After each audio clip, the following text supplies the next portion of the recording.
Good Tuesday morning, everyone. Welcome to the Volquest.com podcast presented to you by Blue Water Climate Control with Austin Price and Rob Lewis. I'm Brent Hubbs. Thanks for joining us on this Tuesday open date for Tennessee.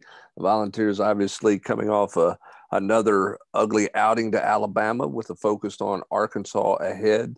We'll quickly bow tie the Alabama game. Any further takeaways from that game, good or bad, as you kind of set your sights on what Tennessee's got to work on and what they need to focus on moving forward here? Rob, I'll start with you. Any kind of final thoughts or takeaways? I mean, go back and look at the picks from last Friday. I mean, it was pretty much exactly what you and I expected. And I think AP too, so he tried to throw a bone out there to people that it wouldn't be that bad. Like we talked about in the pod after the game. I mean, I'm stunned that they didn't use it as an opportunity to play more younger kids. When it's 42-10, I don't understand why you're trotting Jarrett back out there. I don't understand why all the freshman receivers aren't playing. That's my biggest takeaway is I was really surprised by how they handled the last 18, 19 minutes of that game when you're behind 42-10. Austin, you got any final thoughts, good or bad? No. I've everybody knows my piece on the younger players. I understand what Jeremy's saying about they got to earn it. Yeah, they got to earn starts. They got to earn crucial snaps when the game's close. But you don't have to earn it when you're down 3 or 4 scores. Put them out there, see what they can do. Maybe you find something. Maybe you learn something. I know it's at the high school level, but listening to Clark Duncan at South Doyle last week talk about how they kind of found their running back for the season, and just on a jet sweep play against Fulton, he was a receiver, and they gave it to him, and they're like, oh, how about that? And then the kids ran for over 1,000 yards. Now why not give those kids some reps and some snaps and just see what they can do? They may do nothing, but again, they may do something. This whole notion that Coach Pruitt to me can't be so narrow-minded in the standpoint of you can't practice. You can't be a poor practice player and be a gamer. That happens. And there are people that practice $1 million and can't take it to the game field. Look at the quarterback.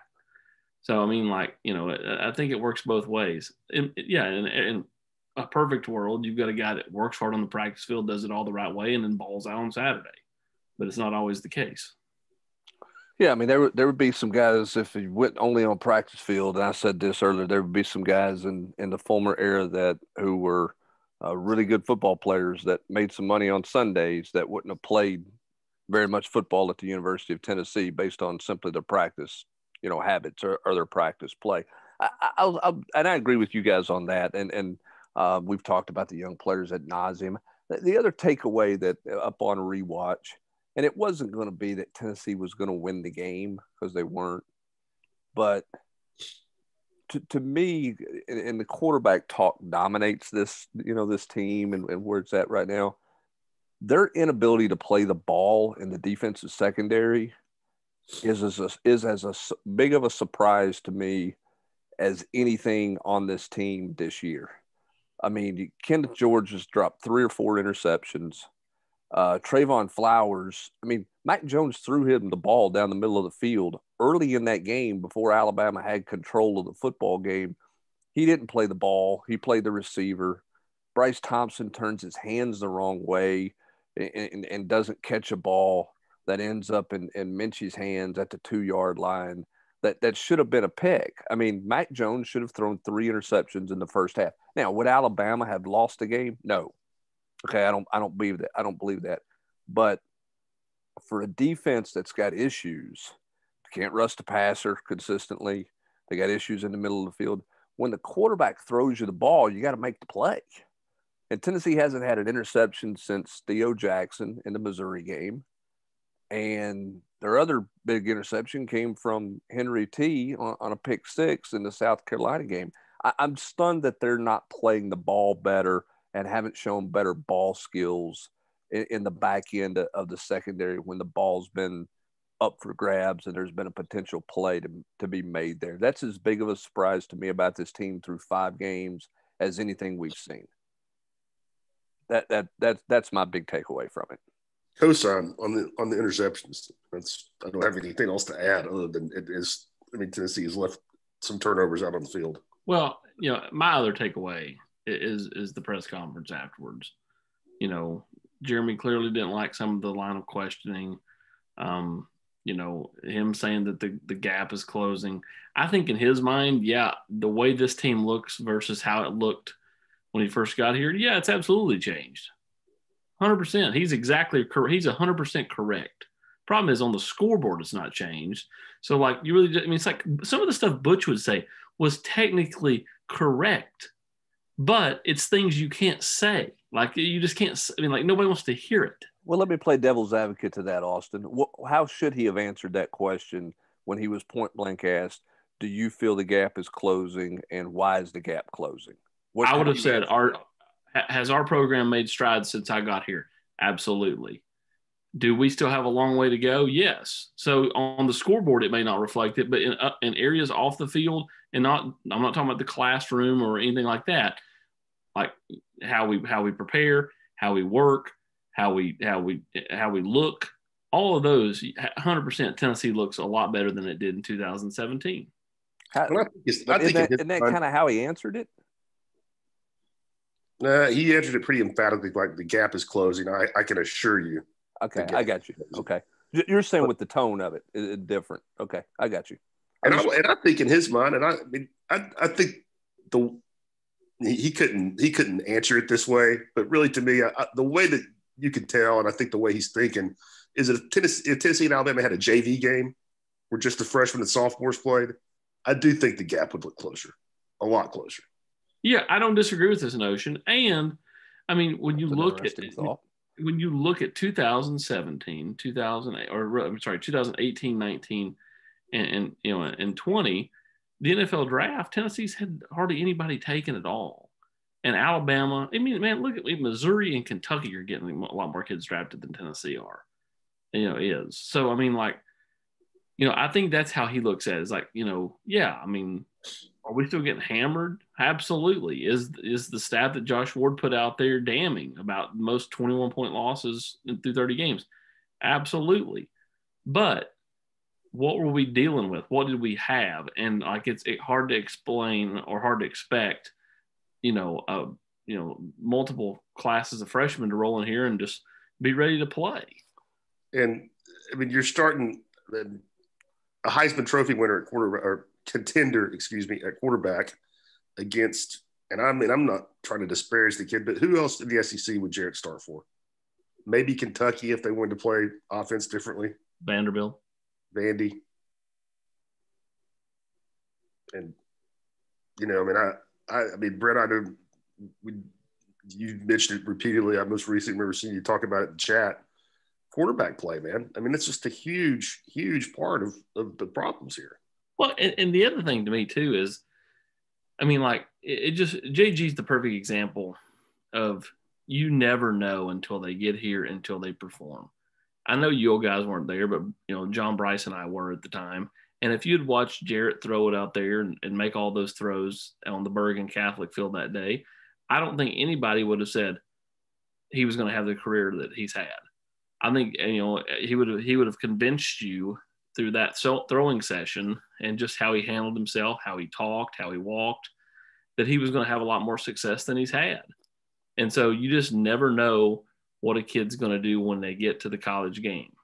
And that's my point on Harrison Bailey is let him have time to mature. You don't want to throw the kid to the wolves. Could they get him ready and, let him hand it off like they're doing JG? Absolutely. But I don't know if that does him any good. No, I don't think it does any good. But and this goes back to the point you were making earlier, Austin, and I think it just reinforces your point and reinforces Rob's point of if you believe your gap is closing with your younger players, okay, and you have an opportunity to play said younger players in a blowout game.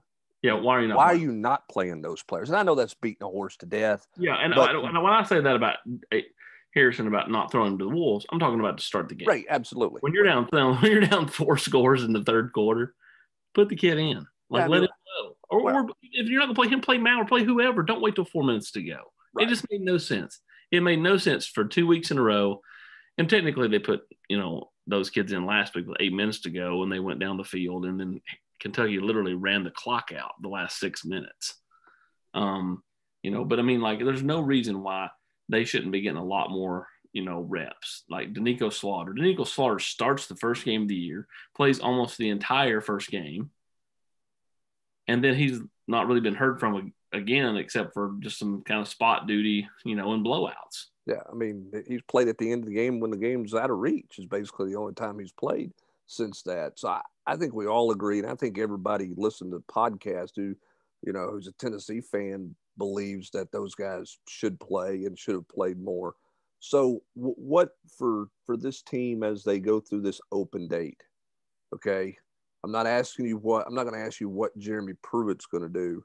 What would you do with this team in this open date? What are your biggest concerns that you think need to be addressed or you can address? How would you approach this team with this open date, knowing how big this Arkansas game is for them the back half of this season? Austin, I'll start with you. Well, I would work the younger guys that you feel like that you can get on the field more.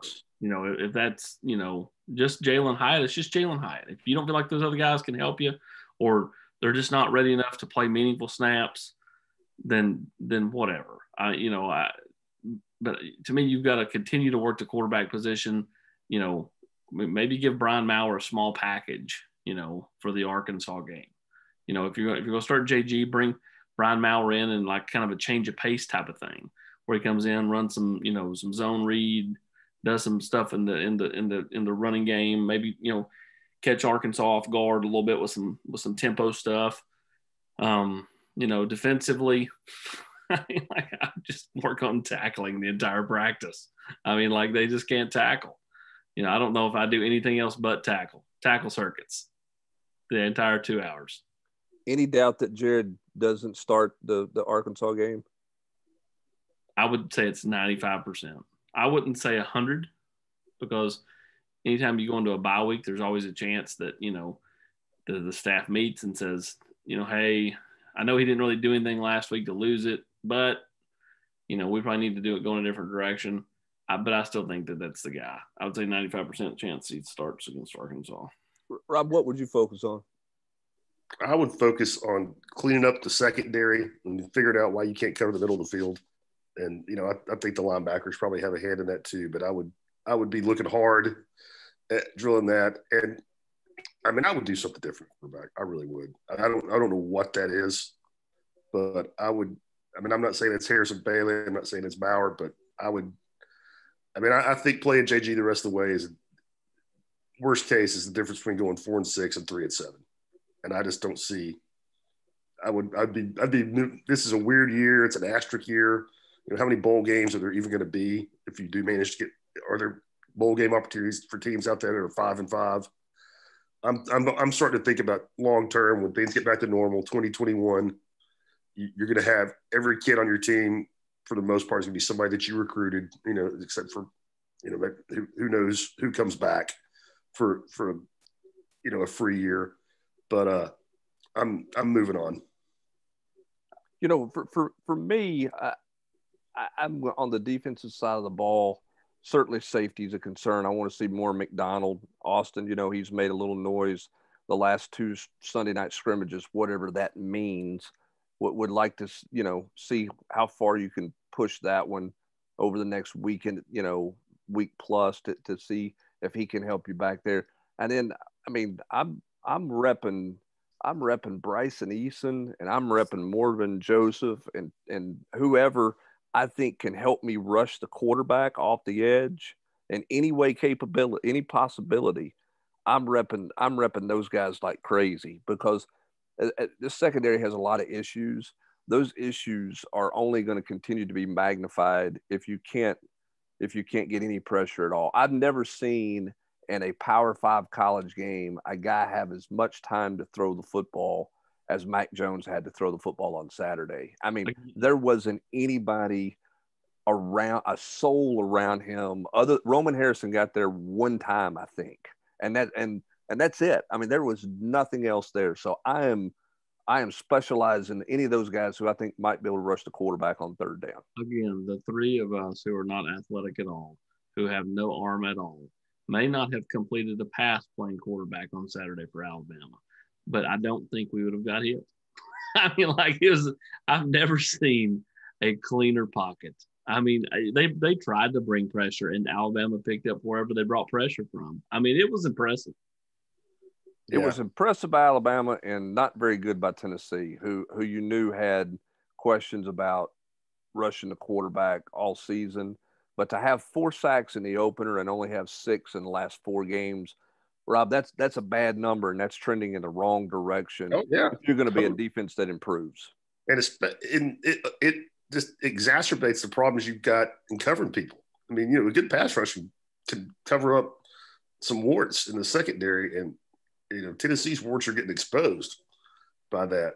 And this is a small thing. This is not anywhere nearly as big an issue as quarterback or safety play. I'd leave the open week and head to Arkansas. Jimmy Holiday would have a wildcat package. I don't care if it's 3 plays.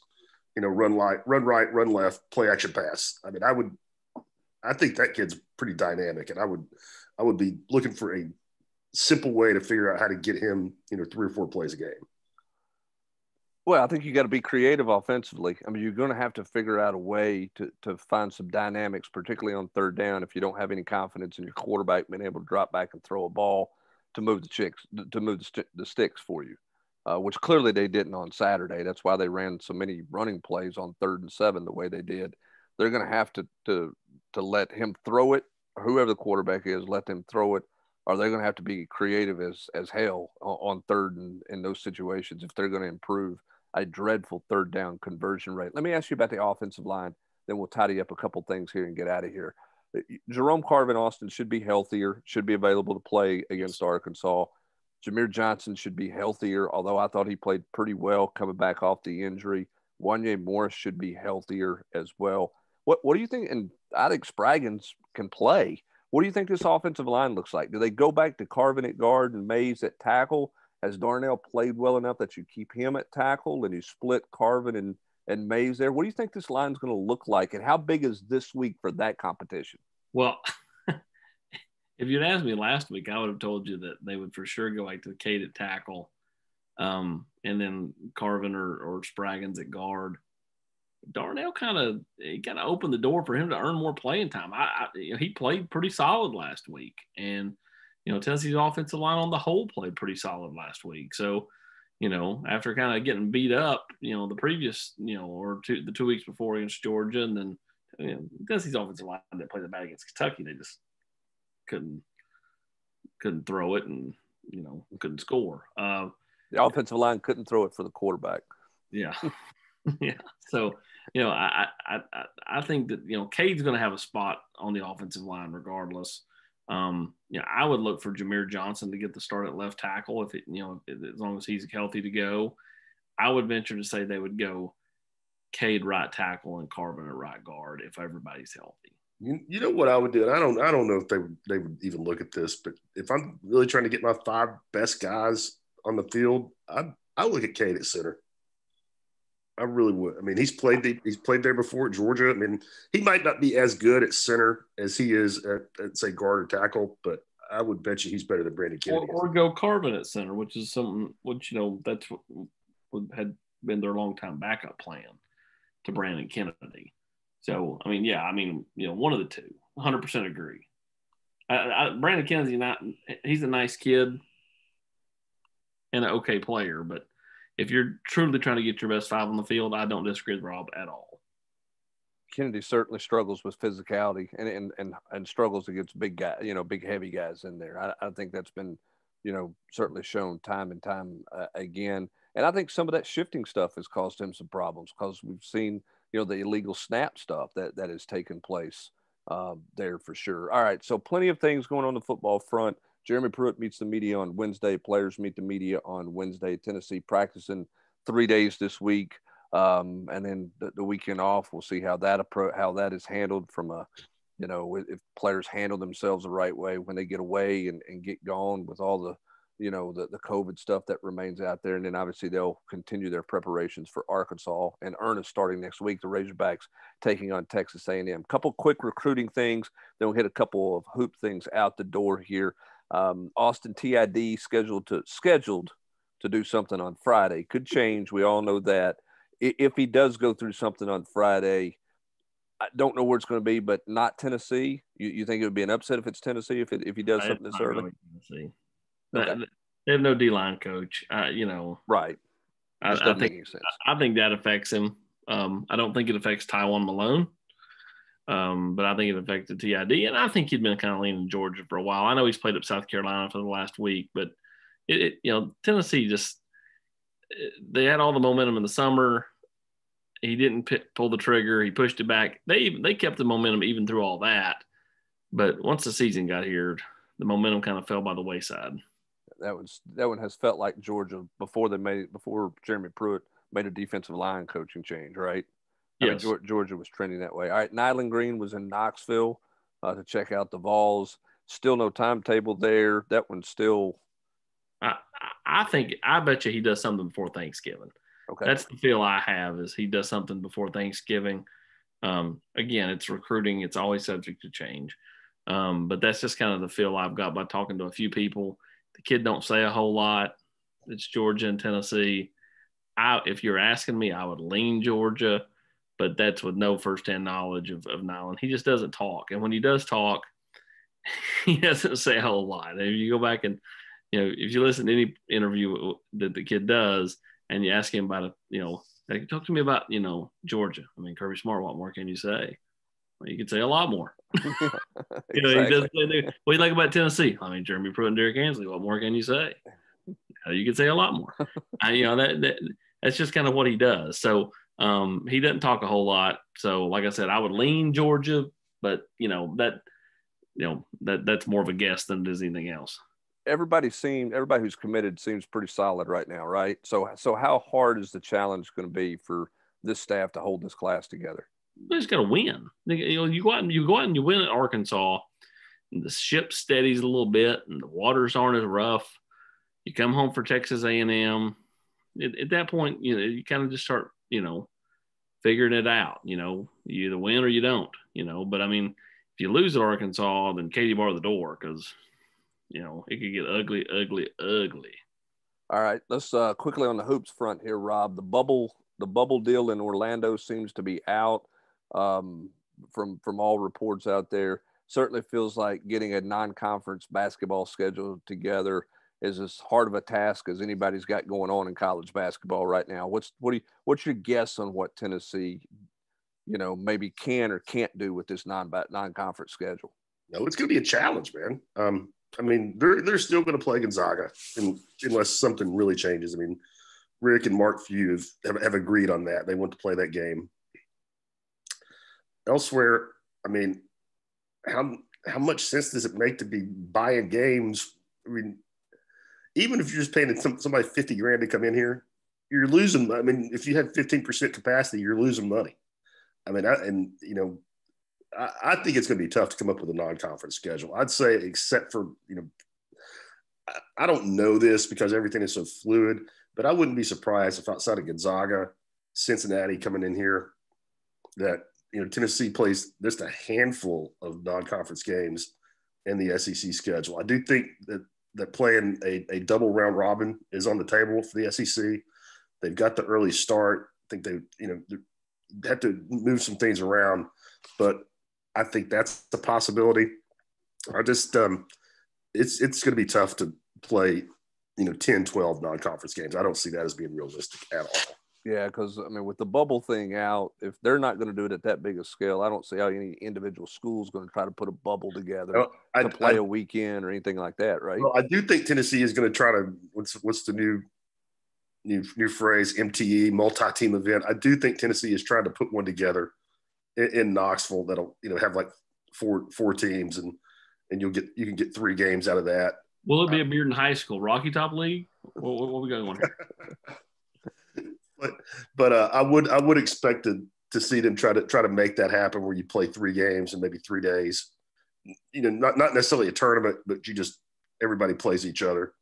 Because I think Rick is being aggressive about trying to play as much as possible. I mean, and I think part of that is because he feels like he's got a pretty good basketball team, so he's trying to make it as normal as possible and get them as ready as possible before conference play starts. Well, we know he loves to play a difficult he likes the non-conference schedule as much as he likes the conference schedule because he loves playing those teams, those tournament type teams, particularly when he thinks he's got one of those caliber teams to get them ready for later in the year. So that's not a surprise that he would be aggressive there.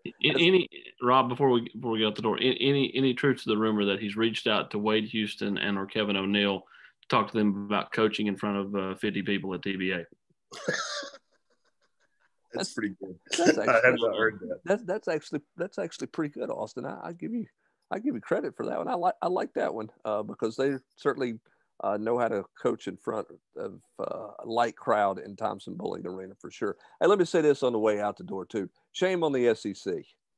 Shame on the SEC for fining Lane Kiffin $25,000 for him venting frustration on Twitter on a call that they admit was a blown call and a call that they admit the replay official did not handle the right way.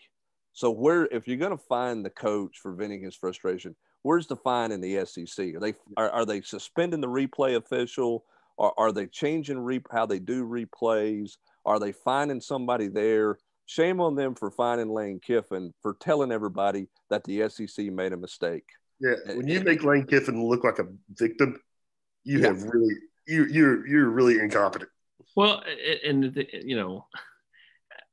just the SEC it's like they just do these things because they gotta have this stroke of power. Lane's right, but hey, we're gonna fine you. Hey, Cade, you're gonna be eligible, but not till after the first game, so you're gonna have to sit out for 1 week. I mean, like all the decisions are just they're really comical and cartoonish to me. But what about Auburn? I mean, Auburn has now benefited from 3 different games where the officials have botched calls. And 2 of them were direct. I mean, they lose the game directly. They'd be 1-4. But 2 of those games were direct losses. Yeah, they'd be 1-4. That was the biggest surprise about the Ole Miss replay is that it did benefit Alabama anyway that I could tell.